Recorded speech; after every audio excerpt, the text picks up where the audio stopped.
계속해서 본문의 자유의 율법을 중심으로 자발적 절제를 강조하겠습니다.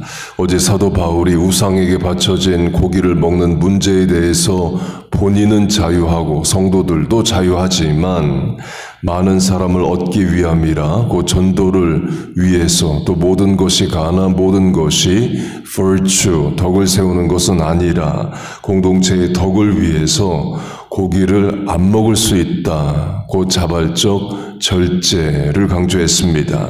본문으로 하면 자유의 율법이 될 수 있죠.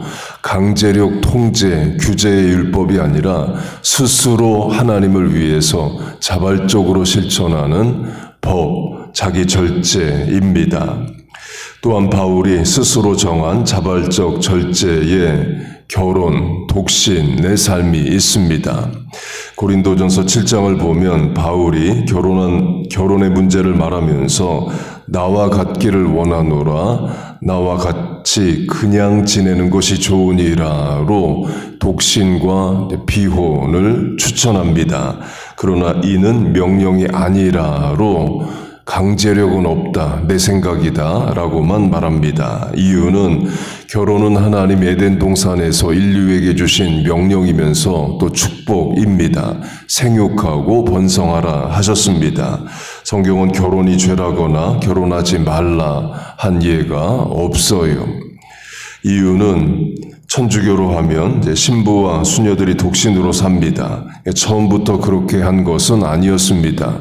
6세기에 로마 교구, 로마 교회가 제도화되고 또 힘을 갖게 되면서 그런 실천을 하기 시작했습니다.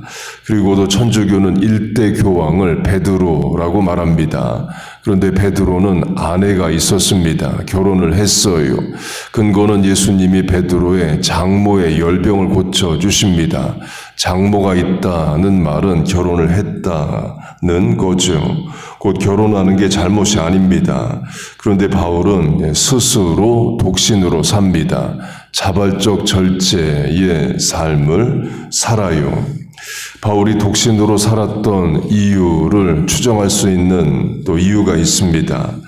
바울이 전도와 개척을 위해서 여행을 다닙니다. 또 개척한 교회가 잘 있는지 확인하기 위해서도 또 여행을 해요. 3번의 전도 여행을 합니다.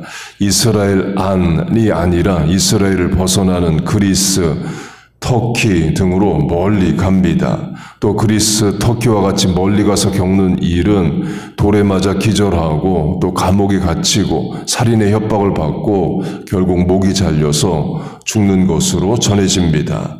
그 바울은 언제 죽을지 모르는 삶을 살아요. 그래서 본인은 결혼을 안 했다라고 추정할 수 있습니다. 비유로 하면 나라에 전쟁이 났습니다. 남자들 전쟁에 나가야 돼요. 그러면 그 남자들이 결혼을 미루거나 또 안 할 수 있죠. 전쟁에 나가서 죽을 수 있기 때문에 그렇습니다. 그리고도 바울이 독신으로 지내라를 명령으로 하지 않고 개인의 권면으로 하는 이유에는 1세기 예수 믿는 사람들이 결혼을 안 하면 기독교가 없어집니다. 성도들이 자기들만 예수 믿고 천국에 가고 결혼을 통해서 자녀를 낳지 않으면 기독교는 결국 사라집니다. 물론 성도들이 결혼은 안 하지만 열심히 전도해서 교회를 유지하겠다. 그럴 수도 있습니다. 그러나 그런 방법만으로는 잘하는 것도 아니고 되는 일도 아니죠. 그래서 바울이 본인은 자발적 절제, 자유의 율법 차원으로 독신으로 지내지만 결혼을 하지 말라 이런 명령은 하질 않아요. 한때 세계 최대 선교사 파송 국가가 영국이었습니다. 근데 지금의 영국 기독교인 비율, 매주 주일 예배를 가는 또 구원의 확신이 있는 복음적 그리스도인은 5% 미만이 이라고 말합니다. 미국의 가장 큰 교단인 남침내 교단에서 영국을 선교지로 정한 지 오래입니다. 미국 선교사들 영국한 지 오래돼 있고 심지어 한국도 영국의 선교사 파송한 지 오래입니다. 영국에서 기독교가 쇠퇴하는 많은 이유가 있습니다. 세속화도 있고 또 잘 살게 되면서 또 주 5일 근무제로 인해서 또 주말에 놀러 가는 문제도 있고 또 학교에서 학생들이 진화론으로 대표되는 하나님 없는 세상 교육을 받는 등의 많은 이유가 있습니다. 그리고 또 다른 이유는 출산율 저하이에요. 예수 안 믿는 영국인들도 출산율이 떨어지고 예수 믿는 영국인들도 출산율이 떨어집니다. 한국도 마찬가지이죠. 요새 한국 교회에 교회학교 없다는 말을 많이 합니다. 전도가 안 된다 그런 차원도 있지만 전체적으로 출산율이 떨어집니다. 예수 안 믿는 한국인들도 자녀를 많이 낳지 않고 예수 믿는 한국인들도 자녀를 많이 낳지 않아요. 그래서 농어촌 시골교회가 아닌 도시 서울 안에 있는데도 교회학교가 없는 교회가 많다는 말을 합니다.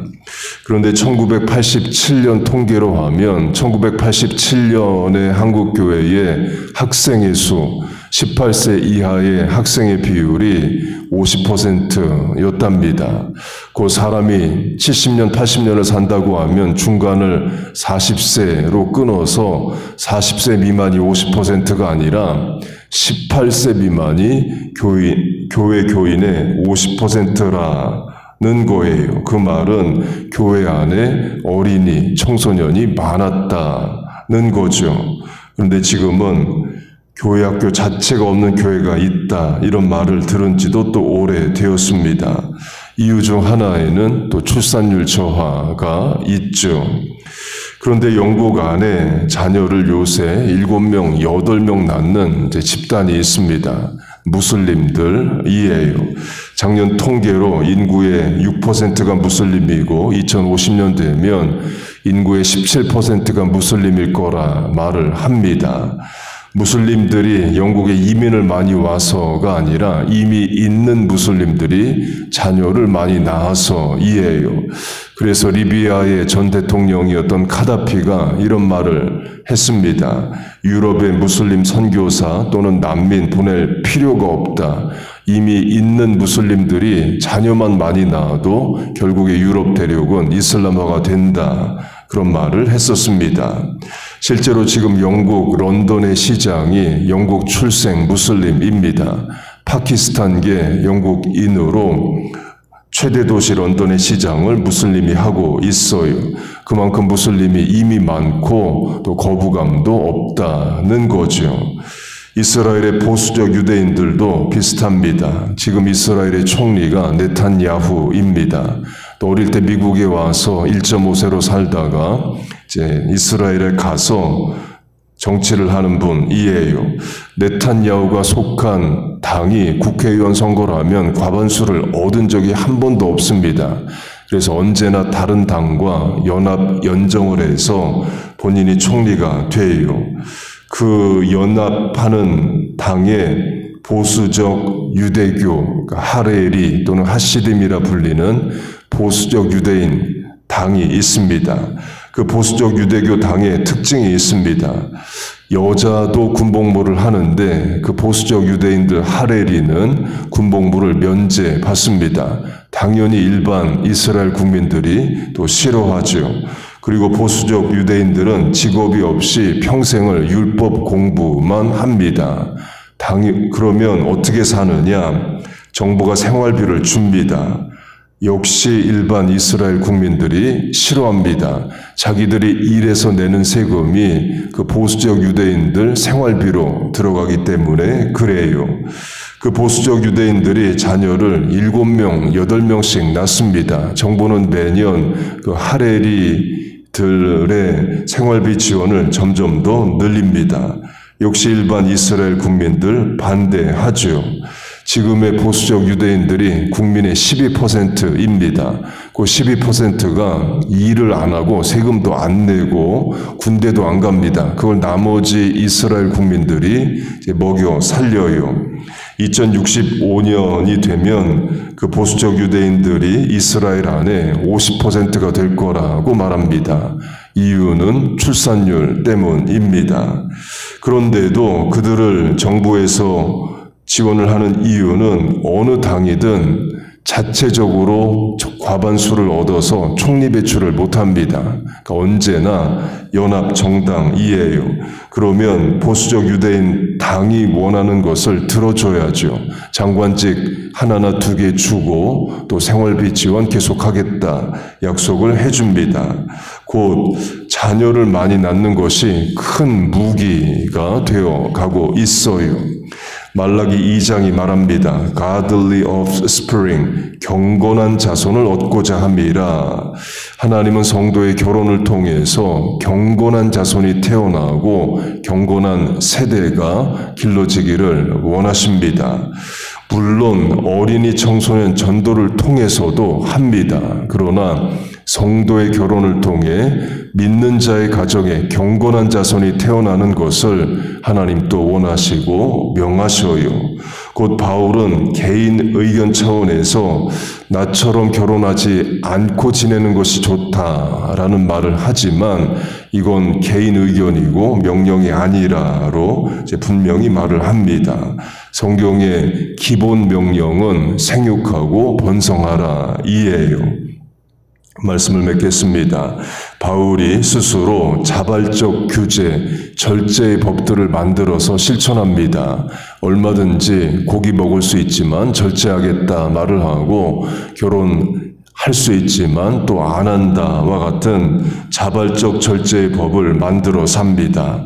예수님이 주신 사명 감당하기 위해서 또 시대 상황 때문에도 그렇게 해요. 우리는 우리의 자발적 절제의 삶을 살면 됩니다. 모든 것이 가하나 모든 것이 유익하지 않고 모든 것이 가하지만 덕을 세우는 것이 아니기 때문에 그렇습니다. 그래서 우리도 얼마든지 할 수 있지만 덕을 세우고 하나님이 주신 사명 감당을 위해서 스스로 절제하며 우리도 살아갑니다. 이 새벽 기도의 실천도 마찬가지이죠. 그렇게 하나님을 위해서 주신 사명 감당을 위해서 자발적 절제의 삶을 살아가시는, 그래서 하나님의 뜻을 이루어드리고 사명 감당하시는 여러분 되시기를 주의 이름으로 축복하고 축원합니다. 아멘. 기도하겠습니다. 하나님 아버지, 우리에게 주신 모든 명령들, 말씀들 다 잘 지킬 수 있게 하여 주옵소서. 또한 스스로 자발적으로 하나님을 위해 절제하며 경건한 삶을 또한 살게 하여 주옵소서. 우리의 자녀들에게도 그런 신앙과 신관과 실천과 분별력을 주시옵소서. 그래서 이 시대에 경건한 자손들 일어나게 하여 주옵소서. 또한 교회 학교를 통해서 그런 이 시대에 하나님이 쓰시는 일꾼들 길러내게 하여 주옵소서. 하나님 또한 이 아침에 기도하고 하루를 시작합니다. 이 실천의 은혜를 주시고 복을 내려 주옵소서. 간구하는 기도에 응답하여 주옵소서. 예수님의 이름으로 기도하옵나이다. 아멘.